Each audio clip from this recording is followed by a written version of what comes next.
तो इंसान के पास अगर इतना ज़्यादा कुछ है तो फिर ध्यान बटा के भी चल सकता है, तो ठीक है, हमसे तो नहीं हो पाएगा वो इश्क। फिर बहुत मुश्किल होता है किसी और से करना। जो किसी को सुकून देगा, जिस तरह से आपने बात की, जो किसी को सुकून देगा सुकून उसी को मिलेगा। लोग कहते हैं कि आप देखने में बहुत मासूम हैं लेकिन आप बहुत वो है। मैंने सुना है कि जो आपकी अभी करंट गर्लफ्रेंड है, ये इससे पहले आपकी 9 ब्रेकअप हो चुकी है। खैर ये आप नंबर थोड़े ज़्यादा बता रहे हैं, लेकिन हादसात होते रहते हैं जी, उसमें कुछ। समन या फैज़ा? फैज़ा। सुना है आप बड़े दिल फेंक के हर किसी को दिल फेंक देते हैं। जी ये तो सही बात है। सुना है आप लोगों को अपने मकतब के लिए इस्तेमाल करके फिर छोड़ देते हैं। पहले तो अपनी सेल्फ डिस्कवरी कर लें। मैं तो कहूँगा सर से हेल्प ले लें या मुझसे ले लें। सेल्फ डिस्कवरी करें, अपने आप को जानें, जो आपका रियल टैलेंट है उसको बाहर लेके आएँ।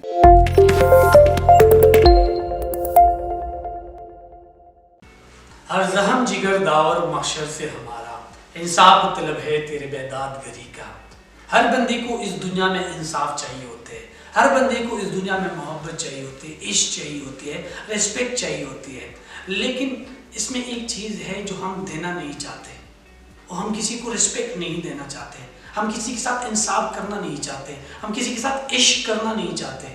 अगर हम लोगों को ये चीज़ें चाहिए तो एक चीज़ मैं श्योरली से जानता हूँ और मानता हूँ, वो मैं आप लोगों के साथ शेयर करना चाहता हूँ कि जो भी चीज़ आपको चाहिए वो चीज़ देना स्टार्ट कर दे। अगर आपको मोहब्बत चाहिए तो मोहब्बत देना स्टार्ट कर दे, मोहब्बत बांटना स्टार्ट कर दे। अगर आपको इंसाफ चाहिए तो इंसाफ करना स्टार्ट कर दे। इंसाफ करें, सबसे पहले अपने साथ इंसाफ करें कि जो बंदा अपने साथ इंसाफ कर सकते हैं, अपने ख्वाहिशात के साथ, अपनी ज़रूरत के साथ, अपनी चीज़ों के साथ, अपनी फैमिली के साथ इंसाफ कर सकते हैं, वो हर किसी के साथ इंसाफ कर सकते हैं। लेकिन अगर आपको इंसाफ चाहिए तो इंसाफ देना स्टार्ट कर दे। आज के इस सिलसिले के आगे बढ़ाते हुए, जैसे कि आप लोग जानते हैं हमारे शो का नाम है तलाशी इश्क, और हर इश्क वाले शो में हम बात करते हैं तलाशी इश्क, कि आपको इश्क कैसे मिला था, आपका इश्क कैसे तलाश हुआ था। सो आज हम बात करेंगे जो हमारा बहुत सीनियर से मेंबर है, जिसने कोचिंग में अपना कदम रखा है, काफ़ी अर्से उसने कोचिंग की है, ट्रेनिंग की है, और ब्लॉगिंग दुनिया में भी इसने बहुत शानदार तरीके से काम किया। तो आज उनसे हम बात करेंगे इश्क के हवाले से कि उनका इश्क क्या है और उसने इश्क में कौन सी डिग्री हासिल की है। तो बिलाल साहब, वेलकम टू तलाशी इश्क विद केडी। कैसे आप सर? अल्हम्दुलिल्लाह, अल्लाह का शुक्र। बहुत बहुत शुक्रिया सर, आपने टाइम निकाला हमारे पास आए, इसके लिए आपकी हम तहे दिल से शुक्रगुजार है। सर, जैसे आप जानते हैं इश्क की बात होती है, मोहब्बत की बात होती है, इंसाफ की बात होती है। सर आप बताएं, जब महबूब वाहिद हो तो क्या उसमें इंसाफ होती है, या महबूब ज़्यादा हो तो इंसाफ हो सकती है?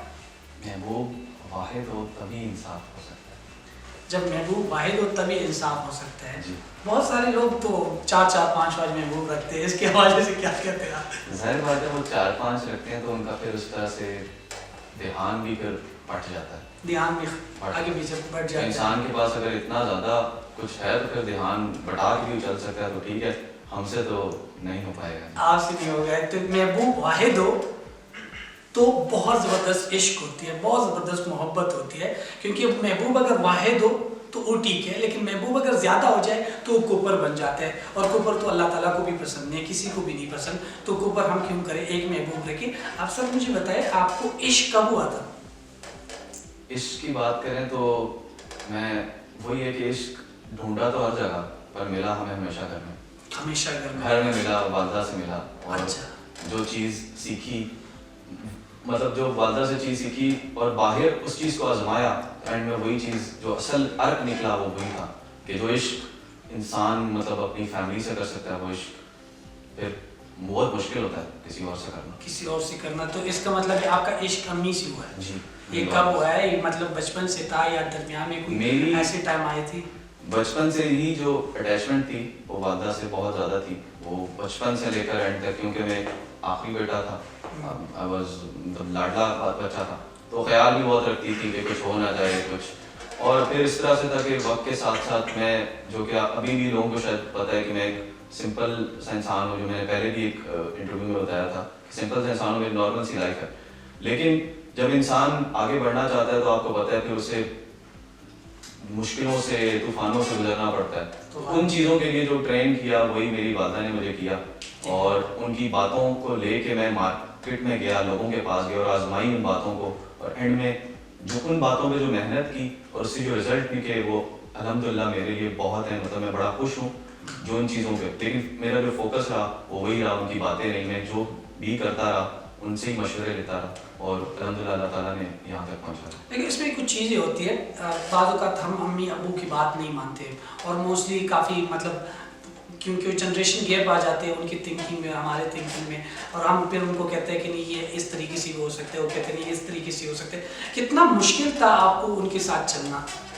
जी मैं तो सच्ची बात बताऊँ तो डिफरेंट मतलब बड़ा मुश्किल होता था जब मैं बाहर से सुनता था, लोगों को देखता था लोग, लेकिन मैंने एक चीज़ देखी कि सुकून जो है ना, सुकून उसी इंसान को मिलता है जो सुकून के लिए जद्दोजहद करता है। जो किसी को सुकून देगा, जिस तरह से आपने बात की, जो किसी को सुकून देगा सुकून उसी को मिलेगा, तो हर चीज़ वापस आती है। तो मैंने यही कोशिश की कि मेरी उनने भी, वालदा ने भी यही किया कि उन्हें लोगों को खुशी, सुकून और एक लोगों को चीज़ें दी जिनकी वजह से हमारे पास वापस चीज़ आई। और अल्हम्दुलिल्लाह मैं जिस फील्ड में भी हूँ, जहाँ भी हूँ, मैंने कोशिश की कि मैं किसी को सिखा दूँ, वो दूसरे को सिखा दे, वो आगे सीख जाए, मुझे उसका कभी ना कभी फल मिल जाए। और मैंने कभी भी ये चीज़ घर से सीखी है, किसी भी चीज़ को इसलिए ना मेहनत करो कि तुम्हें उसका फल मिले, फल देर से मिले, इधर जहाँ में ना भी मिले, कभी ना कभी मिल जाए, लेकिन वो जो अच्छाई, वो चीज़ अंदर मेरे बिल्ट होगी, उसने कभी मुझे टूटने नहीं दिया। ओके, सही है। तो इस चीज़ में यही है कि मैं यही कहूँगा कि हाँ ठीक है, बंदा बहुत सी चीज़ों पे माइंड कर जाता है, उससे बातें अच्छी नहीं लगती कभी कभार। मैं एग्जांपल देता हूँ कि मुझे एक ज़माने में छोटा था तो मैंने बोला कि मुझे बटवा चाहिए, मैं मेरे पे गया तो वादा ने कहा बटवे की ज़रूरत नहीं है, तुम बटवे को लोगे तो तुम्हें पैसे की ज़रूरत पड़ेगी, पढ़ जाओगे, तो नहीं लिया। आज तक मतलब वो माइंडसेट दिल से चाह उस चीज़ के लिए निकल गई, तो आज उस चीज़ की अहमियत इतनी नहीं है अल्हम्दुलिल्लाह इस चीज़ में। बचपन से जब हम बच्चे होते हैं तो हम अम्मी के साथ अटैच हो जाते हैं, फिर अब्बू के साथ अटैच हो जाते हैं, फिर जब हम थोड़ी सी टीन एज में आ जाते हैं जो फिर हम किसी की नहीं सुनते, उस टाइम में अम्मी अब्बू को सुनना, यानी आपकी तो इश्क अम्मी से है, उस टाइम में अम्मी को सुनने की, उस टाइम में कोई गड़बड़ हुई थी कि यार मैंने नहीं सुनना या मैंने सुनना है, कोई मुश्किल थी? हमारे साथ भी ऐसे होता था, कभी कभार बहुत से ऐसे डिसीजन भी होते थे जिसमें वालदा भी कहती थी कि नहीं अच्छा, तो हमें भी, हम बड़ी एक फोर्स में, मतलब आज थोड़ी सी लेना है, बस ये एक अप्रूवल रह गया और नहीं अच्छा, और बड़ा बंदे को बड़ा दिल को पत्थर करना पड़ता है, बड़ा एक मतलब लगती है चोट, लेकिन वो आपको पता होता है कि ये चोट, छोटी चोट ठीक है, बड़ी चोट से बेहतर है। तो ये कि ज़माने से आप हार लो, उससे अच्छा आप घर में हार लो, कोई मसला नहीं, ज़माने से जीत, ज़माने से आप हार जाओ तो इससे अच्छा ये है कि घर में हार जाओ। बड़ी मज़ेदार बात है। तो ये घर में हारने के लिए तो हम लोग तैयार ही नहीं होते, उसके लिए क्या करना पड़ेगा? सर मैं मारनी पड़ेगी मैं मारनी पड़ेगी। मैं क्या हूँ, मेरा ज़र्फ क्या है, मैं क्या हूँ, मैं कहाँ से आया, मैं उससे बड़ा हूँ, वो मुझसे छोटा है, उसने मुझे ऐसे क्यों बोला। जब इन कॉम्प्लेक्सिटीज़ में हम पढ़ेंगे तो हमें कभी भी सुकून नहीं मिलेगा, फिर हम कहेंगे कि यार वो सुकून में कैसे है, चलो उसको सुकून बर्बाद करते हैं। तो ये फिर ये है कि मैं को मारना पड़ेगा, तभी समझ आएगी कि दूसरे की बात दूसरा कहना क्या चाहता है। मैं को मारना पड़ेगा तो तभी समझ आएगी कि दूसरा क्या कह रहे। तो ये मैं तो हम कभी मारते नहीं है, लेकिन इस मैं को घर में अगर आप मार देते हैं तो बाकी आप बाहर दुनिया में आप शहंशाह बन जा सकते हैं, क्योंकि जब घर की सपोर्ट आपके पास होती है तो आप कुछ भी कर लेते हैं, और अगर घर की सपोर्ट ख़त्म हो जाती है बाहर बहुत मुश्किल होता है और लोगों के साथ डील करना, क्योंकि आप जितनी भी बड़ी डील करेंगे, लेकिन अगर आपकी परेशानी है घर में कि घर में ये क्या हो गया, घर में मेरी लड़ाई चल रही, घर में मेरी ये चल रहा है, अगर ये परेशानी चल रही होती है तो फिर हम बाहर भी जाके वही इस परेशानी के शिकार हो जाते हैं, जो काम हम कर सकते हैं उसको भी नहीं कर सकते। तो मैं को मारना पड़ेगा। सर इसमें एक और चीज़ मुझे बताए, ये तो मैं को हम मार लेंगे, इसमें और क्या क्या चीज़ें हो सकती है कि हमारी अम्मी के साथ इश्क और अब्बू के साथ इश्क ये बरकरार रहे? हम बच्चे थे इश्क था, हम बड़े हो गए इश्क है, हम शादी करें इश्क है, हम बूढ़े हो जाए उनके साथ हमारा ये सिलसिला बरकरार है, उसके लिए आपने क्या कुछ सोचा है या कोई फार्मूला है या कोई चीज़ है आपके पास? वो फार्मूला हमारा ये कि हम जो करेंगे हमारे साथ वैसा होगा। हम वो एक दफ़ा वही बात है कि एक दफ़ा एक बाप को मतलब बच्चे कुछ सजा देने लगे, बाप ने कहा, किसी ने रोका, उसने कहा नहीं भाई हम भी अपने टाइम पे यही करते थे। तो देखिए इंसान की जो अपब्रिंगिंग है, इंसान जैसा करेगा वैसा भरेगा। हम भी बड़े होंगे, हम भी बूढ़े होंगे, हम भी लोगों को लान तान करेंगे तो लोग भी हमें रिस्पॉन्स करेंगे। तो हम खिदमत नहीं करेंगे तो हमें कभी बुढ़ापे में सुकून का सहारा नहीं मिलेगा। तो यही मैं कहूँगा कि अगर हमारे पेरेंट्स या मेरे पेरेंट्स खुश हैं किसी वजह से, तो वही होता है माँ बच्चे, वो बच्चे अगर आपको बड़ी एज में ना सपोर्ट करें तो इंसान जीते जी मर जाता है। और यही चीज़ है कि इंसान जब दूसरों के खुशी का ख्याल करता है ना, तो वही मैं कहता हूँ कि रब की ज़ात भी इंसान की खुशी का ख्याल रखती है। तो इसीलिए इंसान को यही है कि इंसान को हर चीज़ को भूल जाना चाहिए जो वो घर में है, कारोबार काम सब भूल जाना चाहिए। जब वो घर में है वो घर में है, उसको फिर घर का सोचना चाहिए, घर के मामला को देखना चाहिए और घर वालों को सपोर्ट करना चाहिए। थोड़ी थोड़ी छोटी छोटी खुशियाँ एक हमारे पेरेंट्स के लिए बहुत अहम होती है और हमें कहाँ से कहाँ ले जाती हैं। तो मैं चाहता हूँ, मैं ये कहना चाहता हूँ कि हम जो भी काम कर रहे हैं, क्या हम उस काम से ठीक है, हम जो कुछ बन गए हैं, लेकिन उसका रिजल्ट क्या घर वालों को मिल रहा है, वो चीज़ हमें देखनी पड़ती है कि छोटी छोटी चीज़ें, छोटे छोटे एक्शंस हमें घर वालों की नज़र में कहाँ से कहाँ ले जाते हैं। दुआ तो कोई भी हो सकती है, दे भी सकते हैं, लेकिन जो दिल से दुआ निकलती है वो फिर आपको बहुत आगे तक ले जाती है। तो मैं यही चाहता हूँ कि इंसान, मैं यही कोशिश करता हूँ कि जो भी दुआ है वो दिल से निकले किसी के लिए, घर वालों से निकलती है। जो भी दुआ होती है वो दिल से निकलती है। उसमें एक और चीज़ भी मुझे याद आ रही है, दुआ तो दिल से की जाती है, जुबान से नहीं। कबूल तो उनकी भी होती है जिनकी जुबान नहीं होती। तो जो भी दिल से दुआ करते हैं, जो भी दिल से दुआ निकलती है वो बहुत असर रखती है। और अगर वो दुआ अम्मी अब्बू की निकल जाए और वो दुआ हमारे पेरेंट की, हमारे भाइयों की, हमारे बहनों की हमारी तरफ वो दुआ आ जाती है, तो हम बहुत इस दुनिया में भी और उस दुनिया में भी बहुत शानदार बन सकते हैं, बहुत शहंशाह बन सकते हैं। तो बहुत बहुत शुक्रिया सर, आपने इतने अच्छे तरीके से एक्सप्लेन कर दिया, इतने अच्छे तरीके से बता दिया कि आपका इश्क आपकी अम्मी के साथ है। और आपने जिस तरीके से बताया कि जो भी चीज़ें हम करेंगे पलट के हमारे पास दोबारा आएंगे, तो इस चीज़ को हम ज़रूर देखेंगे और इस चीज़ों पर हम ज़रूर काम करेंगे। और हमारे ऑडियंस को भी हम यही बताएंगे कि अगर हम अपनी अम्मी अब्बू के साथ आज ज्यादती करेंगे, तो अगर हम बुढ़ापे में पहुंचेंगे तो हमारे साथ होगा, तो उस चीज़ के लिए भी हम मेंटली और हर तरीके से तैयार हो जाए। तो इस सिलसिले को आगे बढ़ाते हुए हम अपने रैपिड फायर की तरफ जा रहे हैं। सो आप तैयार हैं सर? जी जी बिल्कुल। सो हम अपने नेक्स्ट सेगमेंट की तरफ आ चुके हैं जिसका नाम है रैपिड फायर। तो बिलाल साहब आप तैयार हैं? जी तैयार हूँ। बिलाल साहब, मैंने कुछ बातें सुनी आपके हवाले से, मुझे नहीं पता ये सच है या गलत है, लेकिन मैं आपसे पूछना चाहता हूँ क्योंकि कुछ लोगों ने आपके बारे में ऐसी बात ही की है। तो मैं आपसे ये कंफर्म करना चाहता हूँ कि ये सच है या गलत है। अगर सही है तो आप कहते हैं ठीक है, अगर गलत है तो आप बता दें कि क्या गलत है इसके अंदर। तो सर ये रैपिड फायर है, इसमें हम थोड़ा सा हंसी मजाक करेंगे, इश्क से हम निकल के अब हम दुनिया के ऊपर आगे। सर मैंने सुना है, लोग कहते हैं कि आप देखने में बहुत मासूम हैं लेकिन आप बहुत वो है। वो यही बात है जी, मासूम होता है इंसान, लेकिन वो टाइम के साथ साथ आगे बढ़ता है, कुछ बनता है। मैं अगर मासूम ही होता तो शायद लोग मेरी आईडी देख के आगे बढ़ जाते। तो अच्छा। कुछ है तो रुक जाते हैं लोग, कुछ है तो रुक जाते हैं। सुना है आप बड़े दिल फेंक हैं और किसी को दिल फेंक देते हैं। जी ये तो सही बात नहीं है, क्योंकि देखें हमारी फील्ड एक्चुअली पब्लिक स्पीकिंग की है, तो इसमें अपने लोगों के साथ बना के रखनी होती है। लेकिन अगर बना के रखने को दिल फेंक कहा जाए तो वो गलत होगा। तो मैं यही कहूँगा कि ऐसे नहीं है, कुछ लोग इंसान के फेवरेट भी होते हैं, कुछ लोग अच्छे भी होते हैं, कुछ बेस्ट फ्रेंड भी होते हैं। तो इंसान अगर उनको कैटेगरीज में डिफ़ाइन कर ले तो वो बड़ा एक स्केड्यूल हो जाता है और अच्छा हो जाता है इंसान को आगे बढ़ने के लिए। इसी के साथ रिलेटेड एक और चीज़ भी सुनी है कि आप फेवरेटिज्म करते हैं। फेवरेटिज्म जी, हम भी कभी ज़माने में कहते थे कि कोई फेवरेटिज्म करता है, लेकिन मैं ये समझता हूँ कि इंसान की जो खिदमत, मेहनत, इंसान को जो सपोर्ट करता है तो कभी ना कभी इंसान उसको गिव बैक भी करता है। तो ये है, तो आगे बढ़ने के लिए जी मैं फेवरेटिज्म कभी कभार करता हूँ, लेकिन मैं कोशिश करता हूँ मैं ज़्यादा से ज़्यादा जो है सपोर्ट करूँ, इंसाफ को जो है प्रमोट करूँ। अच्छा, इसमें मैं एक और चीज़ ऐड करना चाहेंगे, इस पर भी आप बताया कि ये गलत है ये सही है। सुना है आप लोगों को अपने मकतब के लिए इस्तेमाल करके प्रचोर देते हैं। खैर इसमें यह कहूँगा कि क्योंकि मेरे जिस फील्ड से ताल्लुक़ है उस फील्ड में आपको बहुत ज़्यादा लोगों के साथ बातचीत करनी है, आगे बढ़ना है, करना है।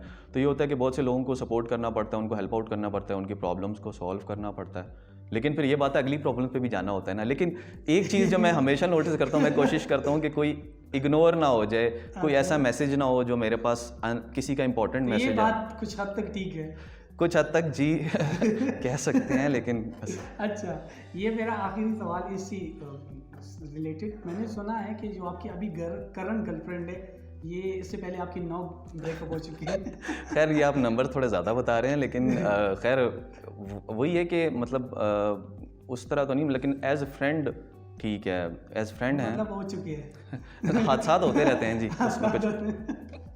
सर मैंने एक लफ्ज़ बोलना है और आपके माइंड में जो भी चीज़ आ जाए आपने 1 सेकंड में बोलना है, ठीक है? Instagrammer, Instagrammer, blogger, influencer, inspirational,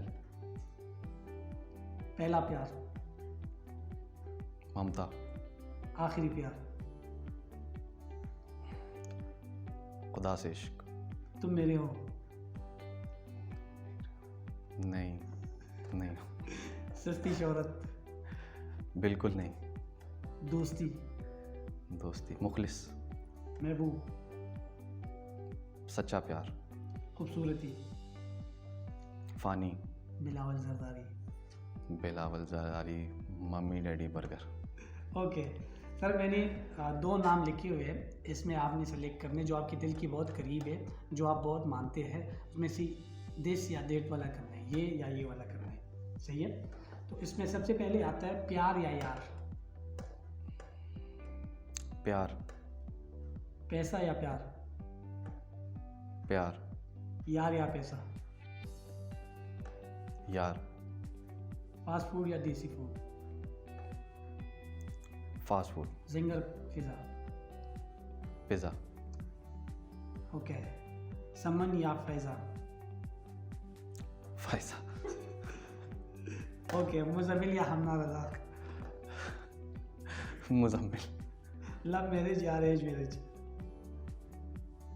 arrange marriage, Momna Noor या हसन अब्दुल्ला, मोमना नूर, तुम या वो,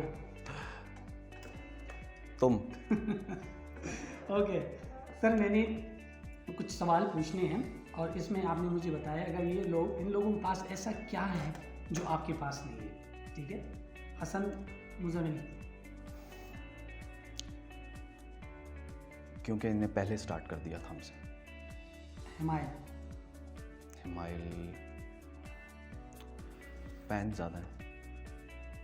समन Shah, like makeup, beauty, Aqsa Aamir, class, Irfan Junejo, time. अच्छा, गुड है।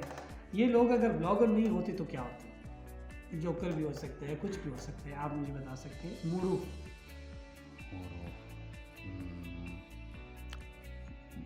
आर्टिस्ट, स्टेज आर्टिस्ट, यूहानो, Uber driver, Hamna Raza, housewife, Faiza, makeup queen, Junaid. Dancer. Okay, बहुत बहुत शुक्रिया सर, आपने बहुत शानदार तरीके से हर सवाल का जवाब दे दिए। सर, मेरा लास्ट सवाल है, इस ब्लॉगर कम्युनिटी में जिसमें आप काम करें, जिसमें बहुत सारे लोग और भी काम करें, इसमें वो कौन सी चीज़ मिसिंग है जो आपको लग रहा है अगर वो चीज़ उस कम्युनिटी के अंदर आ जाए तो सारी कम्युनिटी बहुत जल्दी ग्रो करेंगे और हर बंदा उसके साथ ग्रो करेगा? ऐसे नहीं कि कुछ स्पेसिफिक लोग ग्रो करेंगे, उसके अंदर वो क्या मिसिंग है जिसके ऊपर काम कर सकते हैं? इसमें बस कोई गवर्नमेंट बॉडी इन्वॉल्व हो, यानी इसमें कोई रेवेन्यू के चांसेस ज़्यादा हों, रिसोर्सेज ज़्यादा हों, कोई मॉडल बन जाए ताकि जो लोग इस कम्युनिटी में काम करें उनको कुछ ना कुछ, जो लोग अपना मतलब काम छोड़ के, कारोबार छोड़ के, फैमिली छोड़ के इस पे हैं, तो उनको कुछ रिज़ल्ट में कुछ मिले। क्योंकि इसमें अगर लोगों को यही होगा कि ये कभी ना कभी ख़त्म हो जाएगी, ये बस पिक्चर्स लेने का नाम है, तो लोग फिर इससे दिल हार के साइड पे हो जाएंगे। तो एक तो ये चीज़ है, और दूसरी चीज़ यही है कि इस फील्ड में अगर थोड़ी सी हम अप्रिशिएट लोगों को ज़्यादा करें, टैलेंटेड लोगों को जगह दें, और हम ये देखें कि टाइम इम्पॉर्टेंट नहीं है, टैलेंट इम्पॉर्टेंट है, हार्ड वर्क इम्पॉर्टेंट है, तो हम इस कम्युनिटी को और बेहतर बना सकते हैं। और बेहतर बना सकते हैं। बहुत बहुत शुक्रिया सर, आपने बहुत अच्छे तरीके से एक्सप्लेन कर दिया। जो ब्लॉगर कम्युनिटी, इन्फ्लुएंसर कम्युनिटी के लोग देख रहे, ये फीडबैक आप लोगों के लिए, ये फीडबैक हम सब के लिए। इसी तरह और भी हमारे पास लोग आ रहे हैं इंटरव्यू देने के लिए, उनसे भी हम यही सवाल करेंगे और देखते हैं कि उनके क्या फीडबैक आते हैं, और इस सारे फीडबैक को हम इकट्ठे करके इसका कुछ सोल्यूशन निकालेंगे, क्योंकि हम इस कम्युनिटी को आगे लेकर जाना चाहते हैं और इस कम्युनिटी को आगे बहुत शानदार तरीके से पूरे पाकिस्तान में ग्रो करना चाहते हैं। तो सर, आप हमारे ऑडियंस को कोई मैसेज देना चाहते हैं या कुछ भी देना चाहते हैं तो सर प्लीज़ आप बता दें। मेरा मैसेज यही है कि जो लोग इस फील्ड में आना चाहते हैं, इंस्पिरेशनल ब्लॉगिंग, मोटिवेशन, उसमें यही है कि वो पहले तो अपनी सेल्फ़ डिस्कवरी कर लें। मैं तो कहूँगा सर से हेल्प ले लें या मुझसे ले लें, सेल्फ़ डिस्कवरी करें, अपने आप को जानें, जो आपका रियल टैलेंट है उसको बाहर लेके आएँ, और आपके रियल टैलेंट ही आपको आगे लेके जाएगा। अगर मैं आज जो भी हूँ तो वो मेरी अपनी सादगी है, मेरा अपना जो एटीट्यूड है उसी की वजह से मैं कुछ हूँ। ये लवाजमात, ये सारी चीज़ें बाद में आ जाती हैं। बेसिक्स पे काम करें और लोगों को हेल्प करें, आसपास वालों को। आप हेल्प करेंगे सोसाइटी बहुत ग्रो कर जाएगी। बहुत बहुत शुक्रिया सर, आपने तरीके से बता दिया। लोगों के हेल्प करें और लोगों के हेल्प करें तो सोसाइटी ग्रो कर जाएगी। बहुत बहुत शुक्रिया। हम मिलेंगे फिर इंशाल्लाह नेक्स्ट एपिसोड के साथ। अगर किसी ने बिलाल साहब से रब्ता करना है तो नीचे डिस्क्रिप्शन में हम इनके लिंक दे देते हैं, आप डायरेक्ट इनके साथ रब्ता कर सकते हैं। अगर हमसे किसी ने रब्ता करना है तो हमारे वेबसाइट पे, हमारी हर जगह हमारी व्हाट्सएप नंबर, हर नंबर मौजूद है, तो आप हमें डायरेक्ट कॉन्टैक्ट कर सकते हैं। बहुत बहुत शुक्रिया।